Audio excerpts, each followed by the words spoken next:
What's good? This is Stutta Boii, aka Flow Sicka. I've never really done the whole YouTube live thing or anything like that. I got this Samsung Galaxy Edge, and I usually don't use it, but for work. But I pay enough for it. I might as well use it, right? Yeah. Last night was dope at the venue in Grand Terrace. Shout out to Jake for having me out. Um, Again, it's just weird for me because for the longest time, I've never feel like I really fit in with anything, and I don't know if that's just a chip on my shoulder. What the hell is that?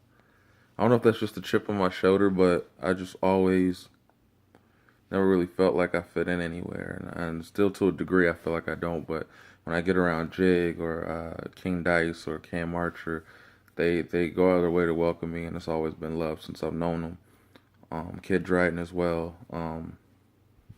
Just always loves when I see them, and it felt good being around that vibe. But like I've had a weird career, um, a lot of things that people probably speculate about me that won't actually be true. It's just speculation. But I'm not the type to ever deal with confrontation because I've dealt with confrontation my whole life, and I never really saw the point. And at this point in my life, to deal with it other than just kind of staying away from it has always been easier for me. And maybe that can affect things instead of just dealing with it head on. I just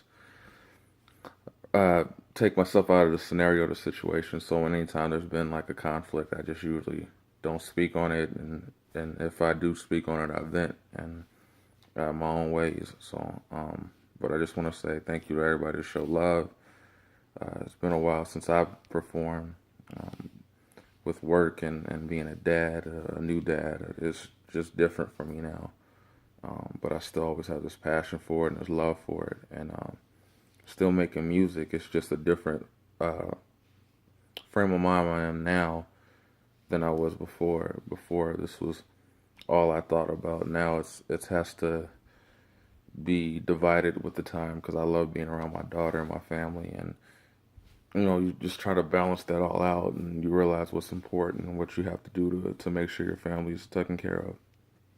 So for me, um, this is balancing act, and just trying to learn how to deal with it all, and dealing with the stress of work and the time it takes away from family is a weird adjustment. So uh, thank you to everybody who still supports and looks forward to music from me. Um, I don't know what to expect from the future. I just feel like I could do this kind of a confessional type feel right now. Um, I don't know. I've just always felt alone in a lot of things, and I think a lot of it has to do with the way I grew up with my dad, and he always worked, and I stayed home alone, and I wasn't exactly close with my mom growing up. Um, then going from moving around a lot to not exactly living in the best conditions, and you just kind of you build this chip on your shoulder, and it affects things. So as far as me being as consistent as I want to be is not possible because of other responsibilities, and also just an uh, inner thing that I deal with is with myself, where I question what the fuck's going on, and which is where the depression took in, and all that shit just plays a weird part. So it's hard for me to just commit to something without feeling like a certain conflict within my soul. I'm sitting here rambling. I don't want to keep rambling. It's just I feel like this is a way for me to vent right now. Can't exactly rap because she's sleeping, and but thank you to everybody who still shows love.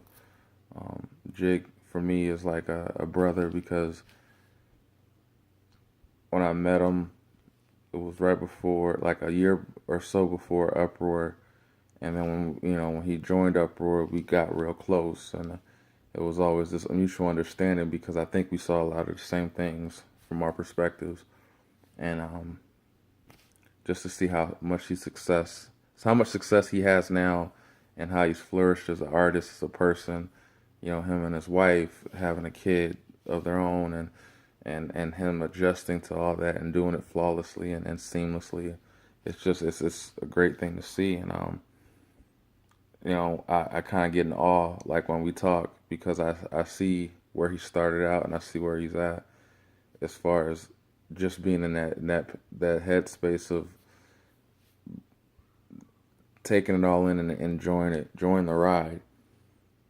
Because I remember when I met him, when we talked about his past situations, you could tell it at times it kind of made him feel like he would question himself, and I don't see him questioning himself anymore. And it makes me feel proud as a friend and a brother to see him actually succeeding in everything that he's trying to do. So, for him to ask me to come out and perform means more, and I'll, wouldn't think twice, because he's asking me. Because for me, performing now, taken away from my family, and it's not the same feeling as it once was. I could try to stay out as much as I could, but I still have responsibilities. Now it's family has to come first. Regardless of how I feel about music, family always has to come first, and I don't question that. But to see him in his situation, and see him flourishing, just makes me feel great to see him succeed. And at the same time, I feel like I'm not doing my just as a artist when I see him or King Dice or anybody that I look to as a inspiration or motivation, doing what they're doing, and I can't do as much as I would like to. So I look at them and I'm like, man, that's what's up. That's what respect. And I never look at it in a jealousy way or envy way, because that's a female trait for me, and I don't like to believe in that men should be jealous of other men. I look at them and inspired and go, wow. So shout out to everybody that I see doing it, and doing it the right way, and not doing it with evil intent or shady motives behind it. You know what I'm saying? And I feel like the real definition of a person or a man is someone that knows for a fact when they talk to someone that it comes from a real place and a genuine place, and that you're not going off of hearsay or anything like that. That you truthfully know a man or judge a man on what you know of them and what you have experienced with them, not what someone's told you. Therefore, you judge that person for that. I can't respect that. I feel like a lot of times that I have to be dealt with that, because someone might have heard something with my dealings with Uproar or whoever, and go, oh, I heard this about him, so I don't fuck with him. And Jig and King Dice, etc., never act that way towards me, because they've always said, well, when I deal with them, and it's, to me, it's how it should be. When I deal with that person, they haven't been that way towards me. They never give me a reason to think that way, any other way, other than what I know of them. And I respect that, and that's, to me, how men should move. So shout out to them, and it means a lot. So peace out. Thank you again for everybody who's showing love, and showed love last night. I really appreciate it, and peace out. Much love.